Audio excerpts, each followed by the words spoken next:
welcome to Coffee Conversations. This is our first live coffee conversations from the great show of FRSA Expo, Florida State.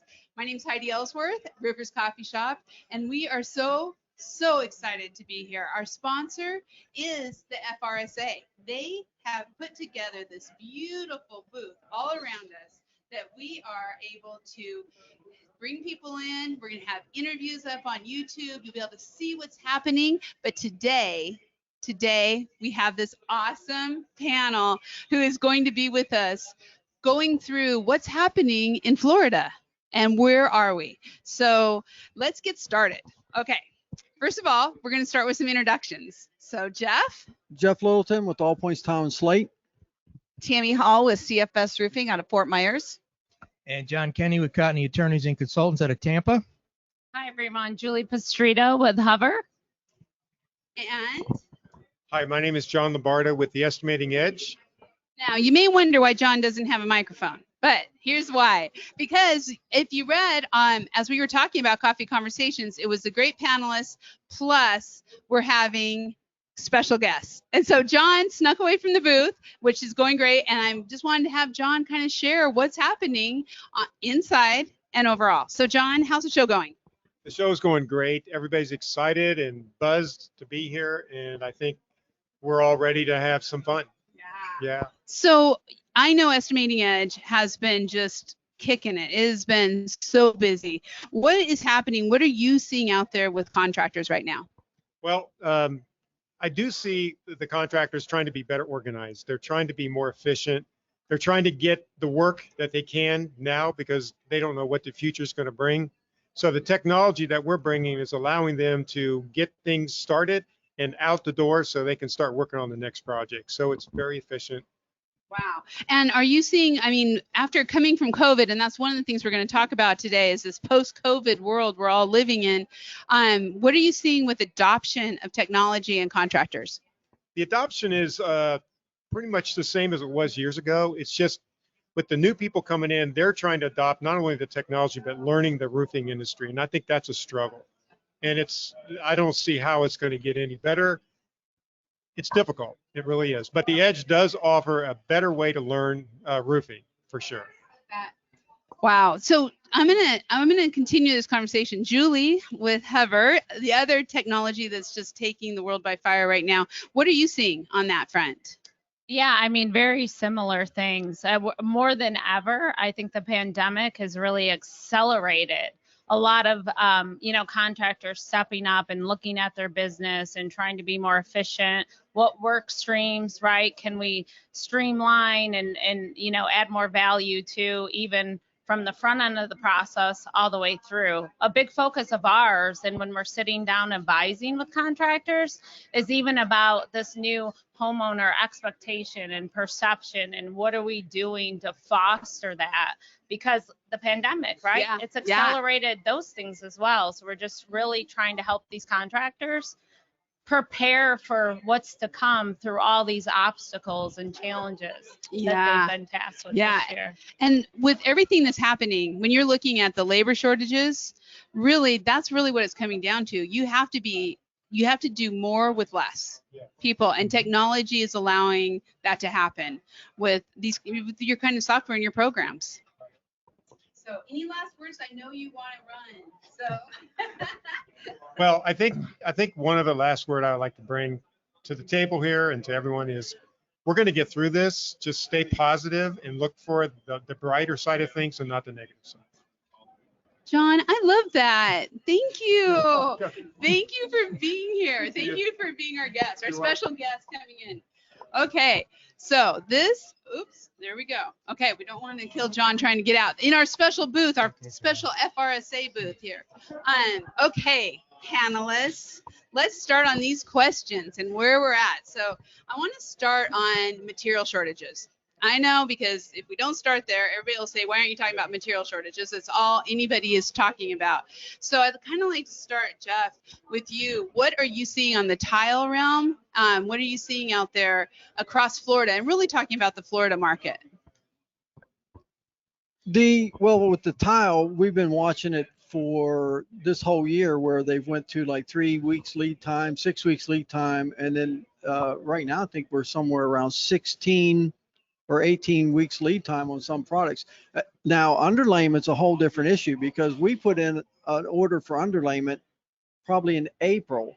And then they told us last month that we probably could look at it in August because they're just having a hard time supplying the roofs that are being done right now. And nationally, not just in Florida, but we're having a difficulty with everything, aluminum, metals, screws, but just there's so much going on that it's just straining the system. And then also because COVID, unfortunately, some people had to stay home for a little while. And if you're not making a screw, you can't buy a screw. Right. Yeah. But hey, we'll get through this just like we got through every other, thing that happens in the state of Florida. Wow. So Tammy, you are buying and you guys are trying to install all of this. How are you guys doing with that? We're seeing it all fronts because we install everything. So we're low slope, high, regular slope, maintenance, repairs. And what we're finding right now is the delivery system is sorely underserved with drivers. So Really? even if we have materials, we can't get them to Florida. We can't get them to the supply houses. They're seeing over a 60,000 person shortage in drivers right now. They're expecting that to be 100 plus more by 2028. Young people just don't want to get on the road and drive trucks. Yeah. And then add COVID where people were sick. So you had a natural shortage, and then you just have raw materials. So what we saw, to give an example of what we're dealing with, we started a job, we signed the contract in March, we placed the order. Our materials were supposed to be here in June. Now they've been pushed back to August. And in talking to some of the manufacturers, they're telling us they're challenged with even getting materials to manufacture. So as they're shipping things in. So we have a material shortage, but then we also have a way of getting it shortage. Yeah. How are we going to distribute? So distribution is a key component to this. And from what they're telling us, we're going to kind of go through this all the way through 2022. Wow. And they're really? kind of hoping that we'll see this start to ease up maybe by the end of 2022. And I don't know if John, in your world, in the legal world, if you're seeing that as well or hearing that, because I know you guys talk to quite a few of the manufacturers and suppliers as well.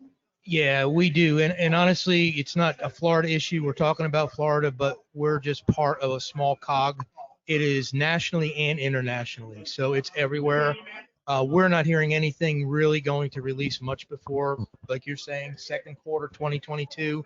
There's over demand, there's underproduction, and the logistics system worldwide is shot. So there's just not enough people.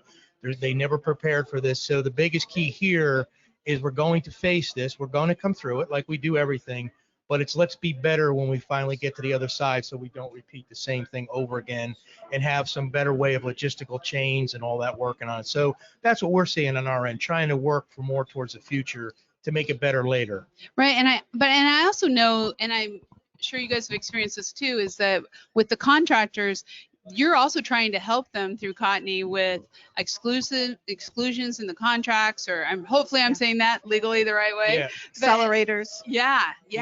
Yeah, we have a lot of options. The best option I could tell every contractor listening, please just don't sign a contract right now without talking to someone and being properly prepared, because I know of a lot of contractors that have seen price increases from $40,000-$50,000 to $300,000 on one single project. Wow. That's a lot, and you cannot absorb that. So you need some protection in your contract going into it front end to help you through these. And everything. And I'm going to pop back, Tammy. You're finding that? Well, one of the things is we have to, as professionals, we need to educate our customers. Some of them are not feeling the same issue that we are. They're not all doing home improvements, not all doing re-roofs personally. So we get to associations, and our professionals on the low slope, they're much more in tune. When it comes to that residential side, I had a gentleman call and he said, well, why are you blaming COVID on everything? It can't be that bad. And I said, I'm really sorry, but let me send you some articles so you understand, because I don't want you to think I'm hoodwinking you. Yeah. And, he called me back and he said, wow, I had no idea. So again, we have to set that expectation. And then, as John says, we need to set the expectation within our own businesses to ensure that the people we have employed stay employed and that we stay in business. Yeah, Absolutely. that is the scary part, I think, too, is just how much is it going to slow down. But then again, we're in Florida, and the weather tends to not always say, well, you can slow down. No, you can't, because the storms are coming. I mean, you guys have already had one hurricane come through. Tropical storm. Tropical storm. Okay. Don't want to scare everybody. Yeah. We love our tourists. They're just minor wind events. Yeah. We had a lot of rain, but it's summer. It's supposed Yeah. to rain. Just Wow. more. Well, and Julie, I know we just launched CoffeeCast. Yeah, that's very exciting. CoffeeCast is our new video. Julie's our first guest on it on Rivers Coffee Shop. And but what are you kind of seeing along these same lines? You talk to so many contractors across the country. How are they kind of? What are you hearing about how they're dealing with it, and how are they using some of this technology to help? Yeah, well, first of all, I'll say it's so encouraging of what great years, despite all these challenges we're hearing, like, man, we killed the number. We grew by 30%. We're still expanding into these markets and really aggressive growth goals. So it's totally positive with everything going on. In our position as a technology advisor at Hover, we're just really trying to be empathetic, right? Understanding what's going on to not only the contractor, but we have partnerships with distribution, with the manufacturer reps, right? So we see the full circle. So whatever we can do to help, hey, maybe you can't get your material right now and you're a manufacturer's rep. Well, let me provide these business services like Hover that are really going to help you streamline processes, add more efficiency, be able to still scale and grow your business. Same thing with distribution. I was talking to some of the SRS and Beacon folks this morning, and they're just like, we're just running and gunning, and it's like, when you go to Chick-fil-A and it's like, don't go between 11 to 1, you know what you expect. Yeah. For them, it's all day long, but we're conditioning the customer, they are, right, to understand, to your point, I love what you did, sending the information. Yeah. So whatever we can do, and that's what I was talking about at the front end, even, we're us providing like a 3D model for transparency, even at the front end of the process, to create that credibility and visibility, can help with, future challenges and questions and obstacles that come their way. Yeah, John and Tammy, I think you were involved too, but I know with roofing technology, I think you guys are getting involved. Those are the kind of things that really we got to keep after, because the world is changing so fast if we don't bring in the technologies to help put that together. So, kind of taking that to the next step on labor. So we kind of just talked about that, but I've also heard, and I would love your thoughts on this, Jeff, that we are actually seeing some shortages with tile, not because of raw materials, but because they don't have enough people to work the plants and they aren't on full schedules. Have you been hearing anything along that line? Well, the plants that I've talked to, basically they're working flat out. As a matter of fact, I have a few guests that we brought here to the show, and they wanted to see about going to a manufacturing facility and see how the process was done. And they just said, no, we're too busy, can't spare someone because of everything that we're flat out working and just trying to, we don't want you, the safety level of having you on the floor is just more than we're willing to take up right now. And so, Wow. they're not going to get to see it. That everybody is going through, and we're seeing on Rivers Coffee Shop, our classifieds are just continuing we're having people place ads, get out there because they're looking for crews, and I'm not talking just about roofing contractors. We have roofing manufacturers who are looking for people to work in the plants, who are placing classified ads, trying to get out there. So some of it's just not getting the person, it's getting someone that's a good worker. I mean, everybody wants to be a lawyer, or they want a website designer. It's hard to find someone that, wants to start from the ground up and work. So, Tammy, what are you seeing along that lines? We're so challenged right now in Southwest Florida, and I know all of Florida, and I have to really give kudos to FRSA, because as we're challenged with this boulder rolling downhill in Florida because we're booming everywhere, Yeah. we also have to be careful in how we're dealing with our employees, because as you bring new people in, you're having to hire them at a much higher level than your existing staffs. So then Yeah. how do you deal with your business retention and your employee retention? How do you bring a project manager in at 20,000 more an hour or a year than the guy who's been sitting there for 3 years? Right. And while we all want to think they don't talk about their salaries, it's not reality. Or how do you bring in a crew member at $22 an hour, but then someone's demanding $30 an hour? And these are the kinds of numbers that people are getting right now. We just went through in our service, giving everybody a $2 an hour raise plus vacation. I've reached out to counterparts of mine to say, what are you doing in your tech areas? Because these are 2-man crews. If one's gone, we're kind of SOL. It's not Yeah. like they're on 5 or 6-man crews. And so I'm reaching out. I've asked for a new wage and benefit survey, if that's going to come out through NRCA in the next couple of years, because I think we're going to see a huge change in what the average crew member is making, which means we all have to adjust our pricing. Yep. So we're not only adjusting our pricing because of material, now we're having to adjust our pricing for labor, which means the consumer is getting sticker shock, Yeah. and we're not slowing down. No, we're not slowing down.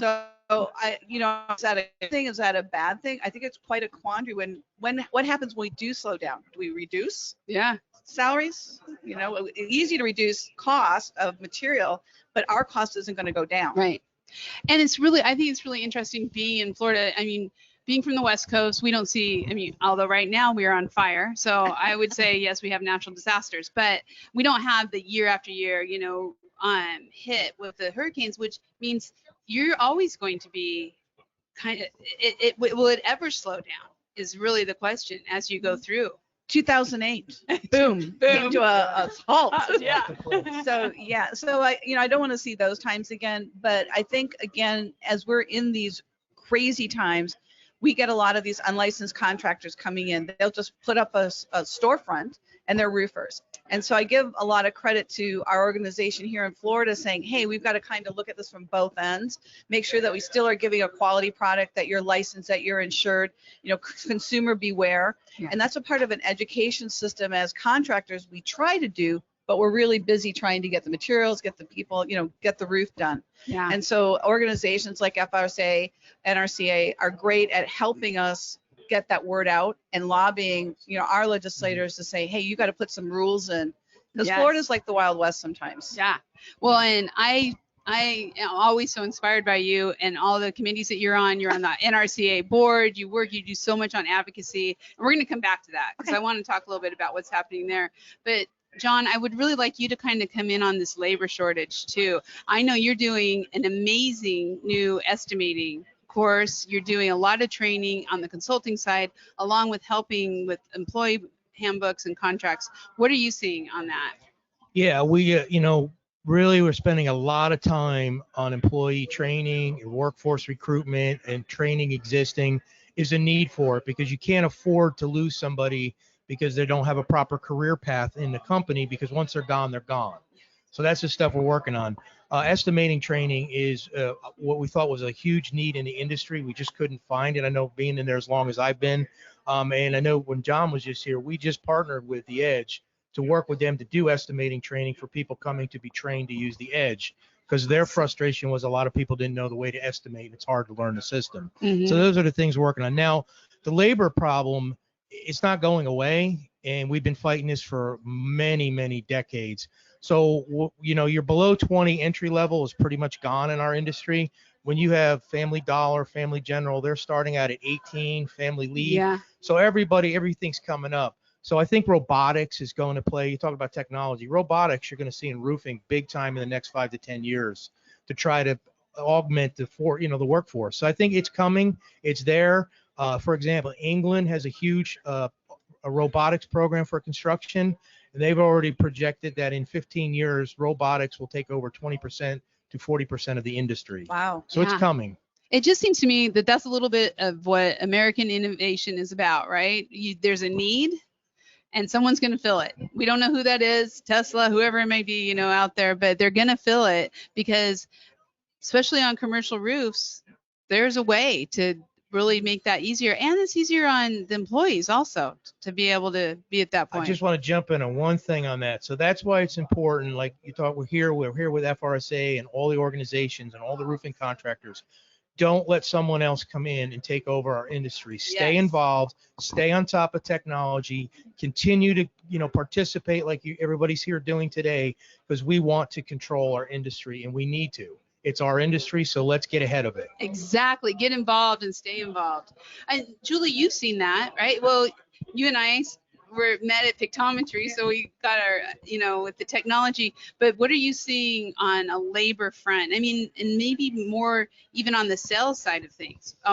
Because with all the remote selling, everything's kind of changed.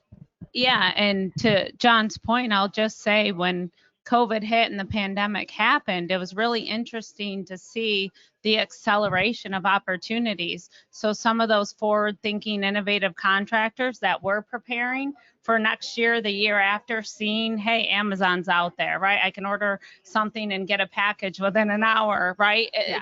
Roofing's going to be no different one day, right? We want to get ahead of the wave. So those firms were set up really successful to go to complete remote selling almost overnight. And then there was others that, we took a lot of time, advised to stand up. And now that we're coming out of it and all the points about labor and some of these struggles, it's again, where else can I drive more efficiency? Yeah. How else can I be more profitable on each project? Things I'm not thinking of or I didn't have to think of. And on the employee retention piece, right? I can go hire really forward-thinking, personable bartenders, and they can use technology. They don't have to measure a roof anymore, right? So it's balancing some of that challenges. And maybe all of this is also helping to make everyone realize that 50% of the population are female and only 10% of roofing is female. So we have a lot of opportunity out there with the use of technology to help make all of that possible. I get excited about that. No, me too. Every org I go into or the team goes into, it's like you spot the one female sales rep. Yeah. And then you ask the owner where she ranked, and it's usually top 2. Seriously. Like every time. Every time. That's just because we like to talk and sell. And this is the kind of stuff we like to do. Unbelievable. Yeah. Okay. So I want to Tammy, I want to kind of start with you on this one, but there's been a lot going on in Florida with government regulations and advocacy and some bills that have come out recently. I know how involved you are. What are some of the things that people should be aware of? Because if it happens here, it seems to spread. Well, what happens, we're a strong conservative state. We've got a lot of criticism for the way we handled COVID, but we've kept Florida open. We've kept people in business. We've kept people working. And so I give a lot of credit to our governor. He's done a great job for us. I think people need to take responsibility for their own health and welfare, and that's part of it. He's not trying to micromanage someone's house. Right. So I give him credit for letting government do what government should be doing. On that front, though, we still have the storm chasers. We still have the insurance fraud that goes on. Citizens is overwhelmed right now because private insurers are dumping Florida insurers. They're not insuring them anymore. Wow. We had a rash, and I don't know if you saw this too with towers, but I saw a rash about 6 months where 5-6 times a day I was getting a call. I need a roof inspection. My insurance company is going to dump my homeowner's insurance. My roof is only 12 years old. And they're saying I have a little bit of shingle decay or I have a couple cracked tiles. Can you come out and help me? Wow. And they're not offering them an alternative. They're just saying no because they know that roof, because of hurricanes, they know that roof could possibly be replaced. And then we had the whole challenge where they wanted to set up where you have a decreasing, in other words, if your roof is, it's like a depreciated roof. So you're not going to get full value. If your roof is only 2 years old, you get full value. But if your roof is 19 years old, we depreciate it. Maybe instead of a $40,000 roof, you're only going to get $5,000. So FRSA, they have a great lobbyist, Chris Dawson. They fought against that. I know Trent was involved with that, with Contney as well. So that was one thing we were able to deal with. And then you have, again, how do we avoid the storm tracers from falsely advertising? We can guarantee you a new roof. Sign over your insurance money, and we'll make sure you get it. Well, a $40,000 roof now just became a $200,000 roof. Wow. And And I have to say, private insurers, Exactly. do your homework. Yeah. Don't put that on the consumer, and don't let someone who's offering to do that for them hoodwink you into overpaying so much. So I don't, and that's the challenge that we're having in Florida. Maybe you can talk a little bit more to the tile, but we're seeing it's really sad. Yeah. And now that legislation was signed where they can't go door to door, they can't do the robocalls, they can't put the door hangers on, but now that's being pushed back. It's being pushed Back right now. It's been challenged. It's been overturned to some degree, but we'll see what happens. Wow. Jeff? Well, I deal with lawyers and insurance adjusters and all day long. And look, I've actually had some guys that have suggested, hey, this is an $80,000 roof. We understand you have the tile to do this little repair. We'd like to buy all the tile from you. And I've turned them down. I'm like, I'm sorry, no. We try to support. Man, we have a passion for tile, and we're trying to do what's right. And I just have a moral passion in life, to try to do what's right. And I don't know, I guess my dad raised me right. But, we try, if you need a roof, you need a roof. Right. But if you have 10 tiles that are broken and somebody comes in and says that they're going to, if you sign over or you sign with us, we'll take care of everything. You don't have to pay no down payment. We'll get you a brand new roof. It's a $40,000 roof, and they're trying to charge $80,000 to the insurance company. This is just not right, and we get. Well, originally we would get lawyers that would call us saying, according to the Florida Builders Code, that tile has to be dropped off in the manufacturer's pallet with it shrink wrapped with the manufacturer's name on it. And we're like, no, what it says is you have to have documentation saying who made the tile and that the tile is product approved. This is, and also if you look at the product, now I don't know what the code number is, but if you look at the page that they're talking about is for re-roof, new construction, not repair work. So normally when they start showing me, they give me build, and then I just throw one back at them and say, here you go. How about Florida statute, blah blah blah. And now we can, Blah, blah, blah, yeah. Well, I can't remember. It's 55. Yeah, I have a list of them. I can't remember them. I've had Alzheimer's disease, but normally if they want to play ping pong with regulations, when they throw one at me, I throw one back at them, let them research it for a while. But we try to educate.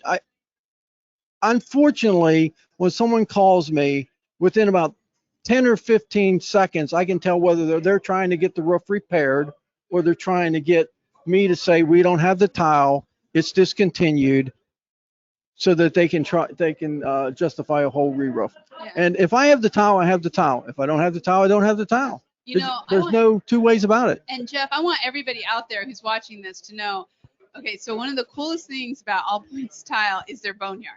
They have this, you can go online. I really recommend it. I love just go look because I think it's so cool. You have this boneyard of tiles that is just so expansive. Yeah, and we're going to sell them all. It's pretty fun seeing it, I have to tell you. So, John, what are you seeing are you a lobbyist? I know Trent's a lobbyist. Yes, I'm a lobbyist. Yes. I'm a lobbyist here in Florida, and I also work with our national up in Washington as well. But yeah, here in Florida, Tammy's correct. So the bill went through. We helped work on that on the side. I met with a couple of the senators myself, trying to give them the roofer's perspective to why these things can't go through the way they are.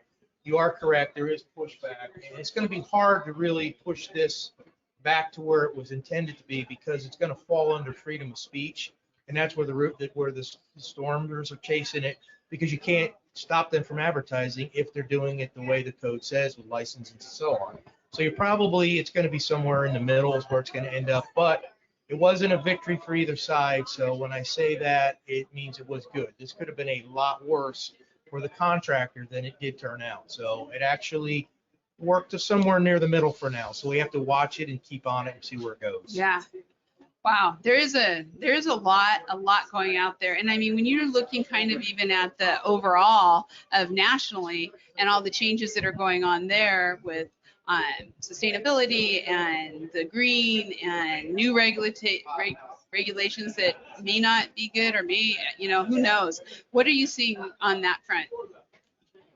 Well, everybody, we're pretty much, this post-pandemic world has stalled a lot of things. So some things really in the last session here in Florida went through, a lot of things got delayed, which was good. A lot of things should have never made the table, so that did happen. I think going forward, that doesn't necessarily mean we won't see them again. They're coming back. So that's why now is the time to continue to be active. And you're professional roofing contractor here in the state of Florida, you got to speak up. If you don't speak up, things will move in the opposite direction you want. You've got to continue to work with organizations, get involved in organizations such as FRSA, and you got to be active and you got to keep your voice going. That's why they fight for the industry, but they can't fight if we're not involved. And let's talk about West Coast RCA, right? You've been president for how long of the West Coast? I've been president 11 years. 11 years now. So we're out of the Tampa Bay area. We're affiliate of FRSA.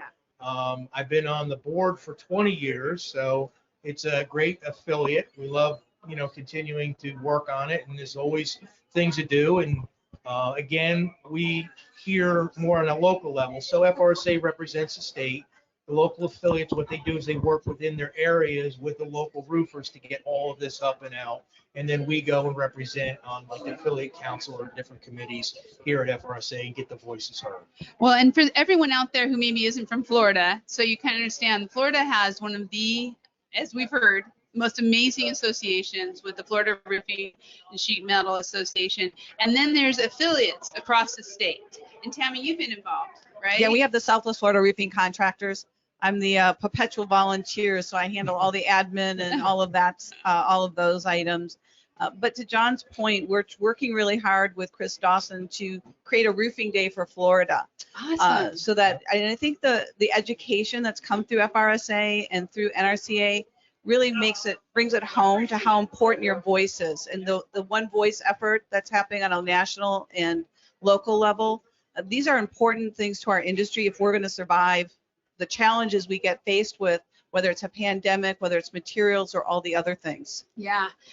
Okay. So along that lines, I think and this is one of our next questions. And I do want to say, I know Megan, and I forgot to say, Megan Ellsworth and Colin Sheehan are producing this podcast and are in the background, and they're chatting you up out there. So if you guys have questions, please go to the control panel and ask any questions.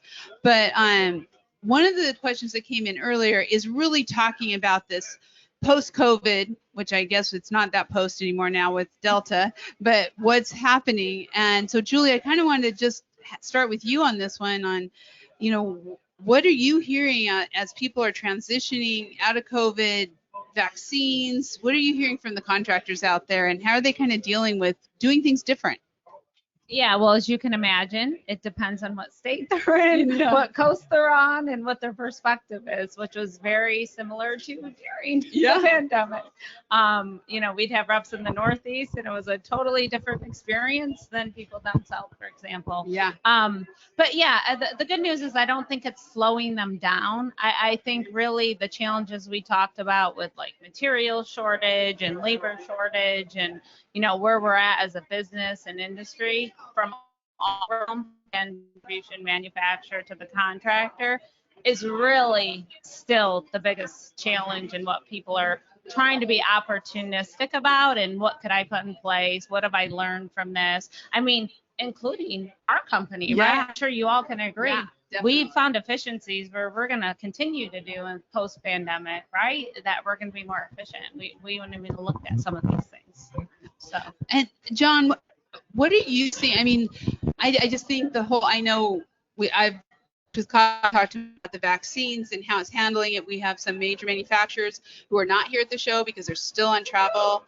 People can't travel from internationally, but we also have a huge number of people here too. So from the Cottney side of it, what are you kind of seeing on that? Well, again, we're similar. We work with companies here, Canada as well, so we get both sides. And I think the most important thing for everyone to understand is there was a world prior to COVID. We're never going to go back to that world, okay? And I don't mean that it's all about COVID. It's not. The way we did things, the way we used to operate, the way we went and did business, it's different. We've got changes that have come from it. And even when this finally goes away, I don't think we're going to come to a point anymore. I think everybody's in the reality that it is not going to stop. Like we were going to hit August and it was going to go away. In one form or another, we're going to be dealing with this for a long time. And there's probably something behind it and then something behind that. But that being said, I do agree, and that's what we're seeing. Be efficient. You got to look for your efficiencies. You always have to plan. I preach with all my contractors that I work with is plan A's are the best. You better have a solid plan B, and most people you need a C, because once B becomes your main plan, you need to have something to fall on. So plan. That's what you need to do. Yes, I can't agree with the planning out there, but I really agree with, I mean, that's one of the reasons why we're doing this coffee conversation here today. We're bringing the FRSA out to the industry. We want to bring this show because not everybody can travel, and it's not even a great idea for everyone to travel. So in this new world, as we look at some of these hybrid solutions and using technology, we are able now to be able to share a lot of this with the industry. And I know I've been on so many calls with you, Tammy, and I've seen all of you, you know, on screen, on the Zoom, on everything. But what are you on? Speaking to that, with having the plans and where you're going with your employees, how is that working for you in this post-COVID? It's been really interesting in the office. We have 265 employees, and we have about 60 employees that are literally office, between estimators, admin, project managers, etc. And we have a lot of young people, and then a lot of people that are ranging into their 60s. And we are finding a real quagmire of, some people think vaccination's the greatest thing since sliced bread. We obviously aren't requiring that. And then some of our young people are like, no, I'm healthy, I'm strong, I don't think I need it. And then we just had a turnaround where someone who was so anti-vaccinated saw someone get sick and like, I'm going to go do it. And they went and got vaccinated. We're asking everyone to be healthy and be safe. If you're not vaccinated, maintain your mask wearing. We still have a lot of protocols at our office about keeping things clean. We used to have a great, lunches and a big open salad bar every Wednesday. We don't do any of those items. Our dishwashers are what we wash our dishes with rather than the sink. So, again, you have to take precautions. Like John said, it's not going to go away. And everyone's so clean right now, so I love it. It's a good thing. But when you go to travel, there is nothing worse than sitting on a plane for 6 hours with a mask on. I know. Yeah, I get very claustrophobic, and it's like, so I'm one of those people who travels. If I'm vaccinated, I really have to wear this mask. Yeah. And if it can be private, it doesn't have to be public. Or I guess you would notice if you weren't. But I'm over the mask, and I understand the importance of it. In our office, we ask everyone to do the honor system. And so a lot of our people do. Our crews are very good about keeping their masks on because they're in their close proximity to each other. We still disinfect our vehicles and things like that. So I don't know if that changes. I don't know if we get to the point where we say, we don't have to do this anymore, or if it just becomes our routine. Yeah, and the other thing I was thinking about as we were traveling from Oregon to the great state of Florida is, okay, I've been kind of hidden away for the last 18 months. What else is out there besides COVID? Oh no, the flu again, a common cold. You can still get regular sick. Yeah. I got regular sick. Yeah. So I'm kind of like, let's kind of keep up this little. Yeah. My doctor teased me. I got regular sick. I immediately got a rapid test. It was negative. And I'm looking at my doctor, I'm like, well, what's wrong with me? He goes, just the regular cold, Tammy. Yeah. That still occurs. I'm like, oh, okay. But, I was like panicking, like, how can I get COVID again? I've already had it. I'm vaccinated. Oh my gosh. He goes, you just got a bad cold. We've just all not been that sick for the last little bit. So the ones who haven't had it. Jeff, what are you seeing across with the contractors and distribution on dealing with COVID? Well, personally, we've reorganized some of the way we do stuff. We don't have clients come inside anymore. We took them, put in a sliding glass window, and so we have fortunately we have a lanai or whatever you want to call it, so they can come up to the window. We do everything through the window, and it's a lot safer, I think. We have some older people that work in our facility, and we don't want them to be exposed. Now they've all had the COVID, their vaccinations now, but in the early days, I mean, it was just really hard on them, just the thought of it. Yeah. Now I find myself just distancing myself just a little. Now it's almost become second nature to me. You know, I've got a 6 foot, you know, I don't Yeah. get up on top of anybody, and hey, you know, you're right in their face. I'm usually just subconsciously doing a 6 foot distance between people, and I do a lot more fist bumps and stuff like that. Now the contractors that are coming in to purchase from us, it's probably 50-50 on whether some of them are still wearing masks, some of them are not wearing masks. My personal preference or belief is just get the vaccination. I mean, just get the vaccination. I mean, it's like, why, if you're bleeding, why not put a Band-Aid on it? You know, you're just gonna let it scab over. Okay. Maybe Jeff, I love it. I love the fact, you know, I love that. That is awesome. Okay, so I want to make sure let's talk, and maybe this is a little bit scary, but we want to talk about and I know we've talked about this a lot, but the hurricane season. How does that, I mean, for all of the people watching this who are not from Florida or supremely, you know, East Coast, Carolinas and such, what are you doing now as companies to kind of prepare for that? Or is it just so normal that you don't, you know, it's just like, oh, when it hits, it hits. Maybe we'll start with you, Tammy. Well, because I oversee our service division, we're usually the first to deploy when something's coming and get houses ready. So we try all year round to educate and remind people rainy season, hurricane season's coming. You know, are your windows checked? Are your roofs checked? You know, do you have, you know, your trees trimmed, things like that. And then we start stocking up on tarps and things like that, like in March, because we know if we wait till July, they're not around. And then, of course, our ops division steals them. But having said that, but no, we really try to put what we need. You know, we don't use a lot of EPDM in Florida, but I got given pallets of it. So I might use that for drying instead of 30-pound because I can use it and I don't need it and it was free. So we try to have a little stock of how we triage houses when a storm comes, and then normal repairs. We have not seen our material shortage in the repair side of things has not been as drastic as on the operation side. Yeah. So again, it's about education, and Floridians pretty much know that. I hate to say our newcomers, they learn quickly. Yeah. But don't be a hoarder. And that's why I think what the material and manufacturers are saying, don't hoard your materials. If we all pace ourselves, we should all get through this. It should be okay. Yeah. Wow. Preparing for contractors to get ready for those storms, to get ready for handling the onslaught.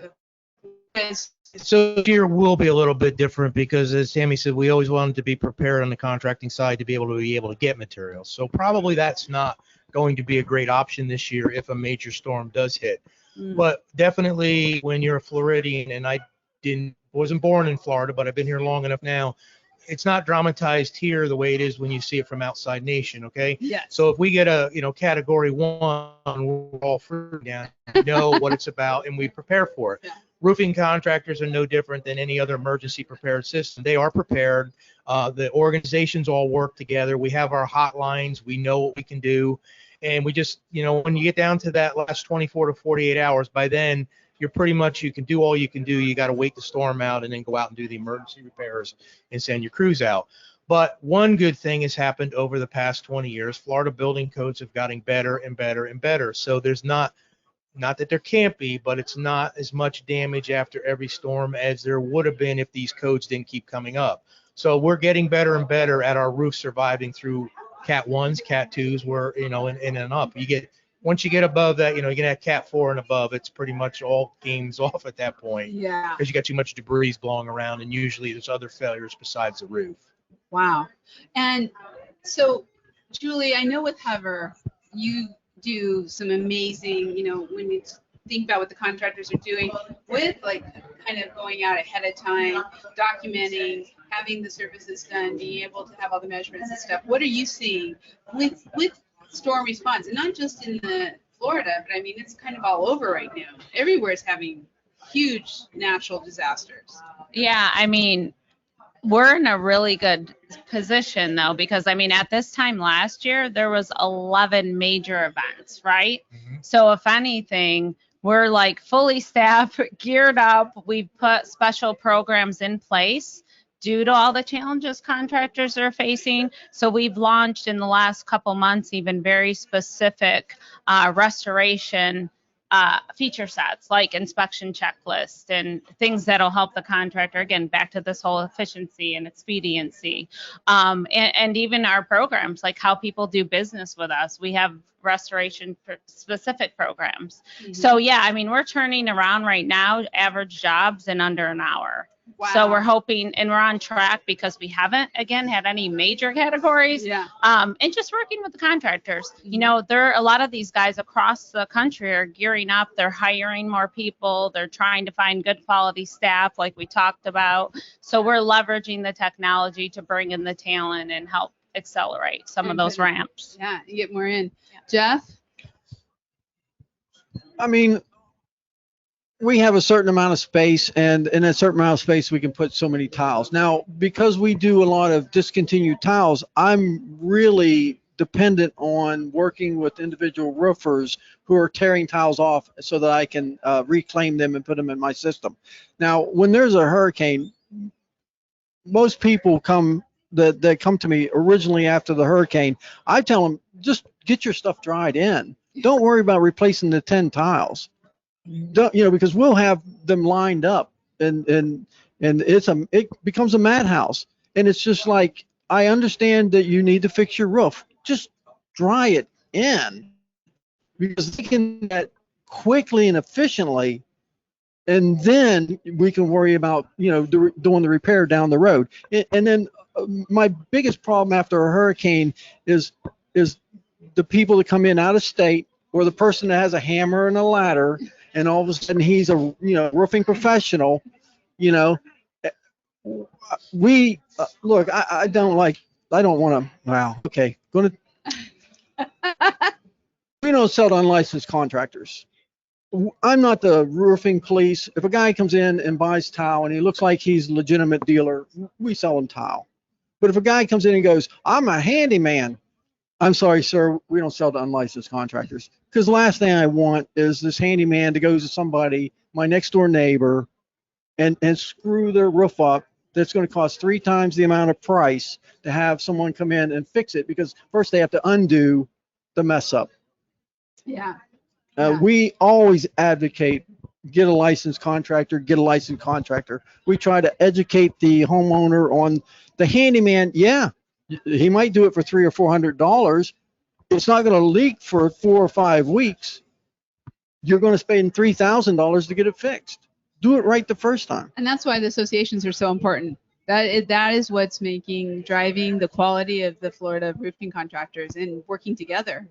So Heidi, I just want to throw this out there to anybody that's listening. If you're in Florida, or if you're not, but I don't know why you'd want if you weren't, if they reach out to you, or they can contact us, I'll be happy. I have a great hurricane protection guide put together for contractors and their job sites. It takes you from about 5 days out to what steps you need to do and where the warnings are. I'm happy to provide that for free. Oh, good. We'll get that on the site. Anybody reaches out, we'll have that. The hurricane. Okay.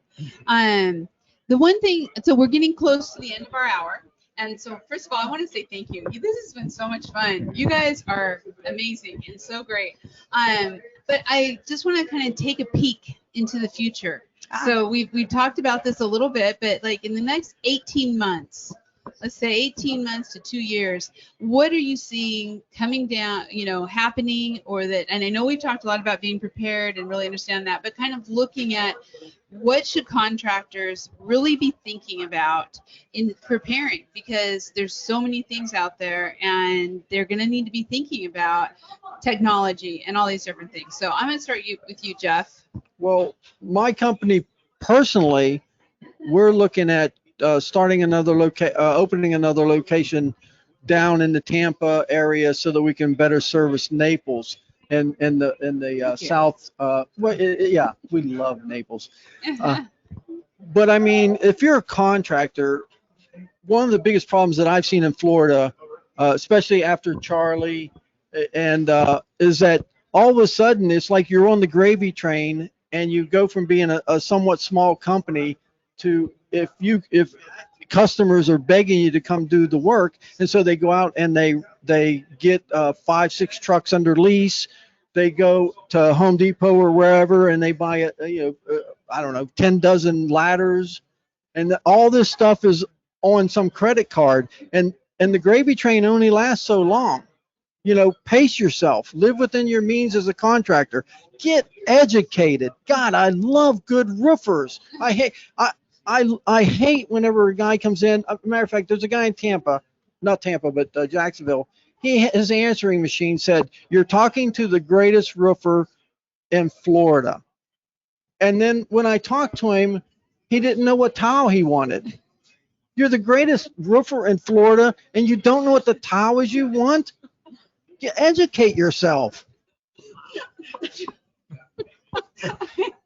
And there you have it. It's perfect. It's perfect. I love it. Yes. Go ahead, Tammy. I think the best advice that we could give anyone in any business is, have a great attorney and have a great CPA. It's going to be a numbers game for us in business. If you're in business and you've been in business for more than 10 years, you already know that.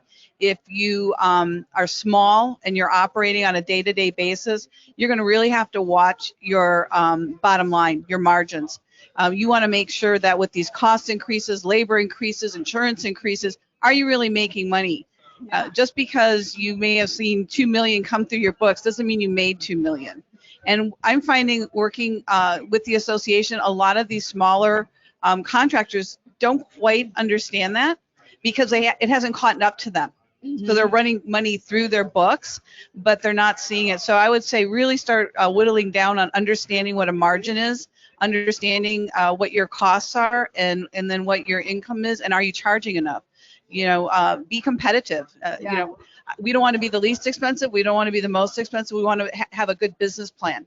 So everyone's going to be a little different, but it boils down to numbers. Yeah, I agree. And with both what you're saying, because we don't know what's going to happen. And I don't think it's going to be 2008, but we just don't know. And so knowing where you're at is really important. And John, you're seeing this every day as you're doing consulting for contractors across the country. Yeah, definitely. So it's a changing environment out there.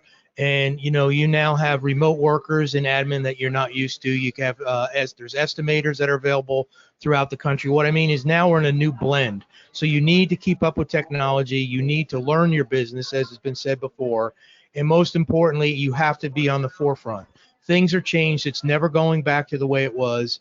I know when I first started roofing, I loved hot asphalt, and I even worked in coal tar pitch, and there wasn't single ply, and we were really, really good at it. But we also knew we had to change because that was not the future. This is kind of the same thing, but not so much in the systems end, but it is in how you go to business. Yeah. It's a new world.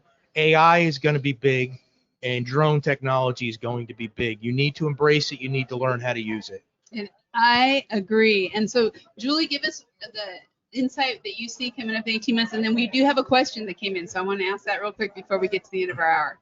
Yeah, no, Heidi, I'd love to. I mean, from my perspective, it's just there's going to be more digitization, right? I think what Tammy hit on was spot on. Know your numbers, know how you got there. What's the numerical impact if I adopt this technology versus that technology? Work upstream, right? Yeah. We hear all the time, even lead efficiency. So I think what's is going to continue to happen is, contractors are going to start to stand up, even small, go from, 3 million to 20 million, right? Because they're adopting and they're agile and they're embracing change management, right? So I think it's just people got to be ready. They got to be looking at what's going on, and they have to be providing alternative paths to purchase for the consumer. It's not always going to be what it's always been. And they're going to lose out, and it's going to be too late if they don't take action and start implementing some of these things today. Don't change your whole business, but start to bring in some of these best practices, if you will. I agree. And you got to be adopting and diversifying. So we have a question that says, I'm happy to be able to experience FRSA from all the way out here in Denver. Thank you. Hi, Denver. Did you have any hesitations coming back to trade shows? How does it feel to be back? Great ending question. Thank you so much. So, Julie, we're going to work this way over to Jeff. How did you feel about coming back? It feels amazing, and that's an excellent question. No, just to be able to connect with people you haven't seen in over like 2 years almost. It feels great. The energy, even on the floor, is unbelievable. So, yeah, so grateful to be back. It's been great. That's awesome. Yeah, I agree. Same way. We are in a digital world. It's going to stay here, but to be able to get back in a live world, to see people, hear what they've been going through, what they've done, and I did not have any hesitations.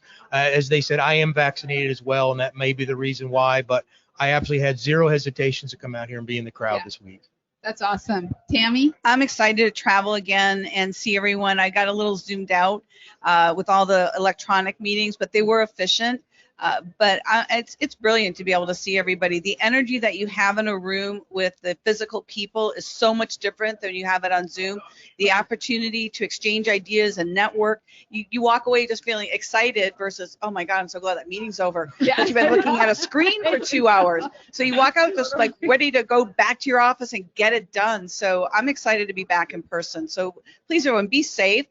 Come out. If you're not comfortable, keep your 6 foot like you're doing. Wear your mask, but enjoy. Yeah. Jeff? I'm ecstatic about this. I mean, Jesus, it's like the first time you get to go out to a restaurant, it was just like, oh my God, I can't believe it. So this is, and it's a big crowd, and it's an enthusiastic crowd. I mean, that's what makes it worthwhile, is to come here and to be able to just interact with people and talk to people. And there's an energy and a buzz. There's nothing worse than it being a dead room. But you can tell people were very excited to be here, and I'm very excited to communicate with them. I mean, with the way the news has been in the last couple of days, you'd be lying if you didn't say you took 10 seconds to say, Yeah. But I think it's, everything in life's a risk. It's just everything in life's a risk. Yeah. I'm willing to take the risk. Well, I have to tell you, I'm thrilled to be back. I missed everybody out here, and I've missed, even though we've seen all the Zooms. And I do want to say, too, that the crowds are great. You can maybe hear it a little bit behind us, people walking by and watching this great panel talk. But people are here, and they're out. And so we are just proud, very proud, to be bringing you all this information. And as you saw, I just went through some slides with our panelists. Thank you all so much. Thank you for doing the first one with us. I'm happy to be here. And we got through all of our questions. I do think so. So let's talk a little bit about what's next. So tomorrow we have Coffee Conversations, again, 1:00 p.m. Eastern, and we are going to have Kim Simone of Reliant Roofing and Ken Kelly of Kelly Roofing are going to be here, and they're going to be talking about what's happening, and they have a lot that's happening out there, and also technology, a lot of the same questions. We're just going to hear from them on all of the information. So if you have questions, be sure to sign up and be sure to be a part of it. Then we're taking this road show and we're going to Las Vegas. So we will be in Las Vegas at the IRE, and it's going to be live just like this again. And we have some great guests. In fact, Trent will be there on the first day. We are going to be speaking there, and that is being sponsored by ABC Supply. So it's going to be great, and we are very, very excited. Thank you for your questions today. Thank you for being a part of this. And as always, you can find all of our coffee conversations, which many of these folks have been involved in the past, on rooferscoffeeshop.com under Read, Listen, Watch initiative. We appreciate your time. We love having you here, and we'll look forward to talking to you again tomorrow. Thank you, everybody. Thank you.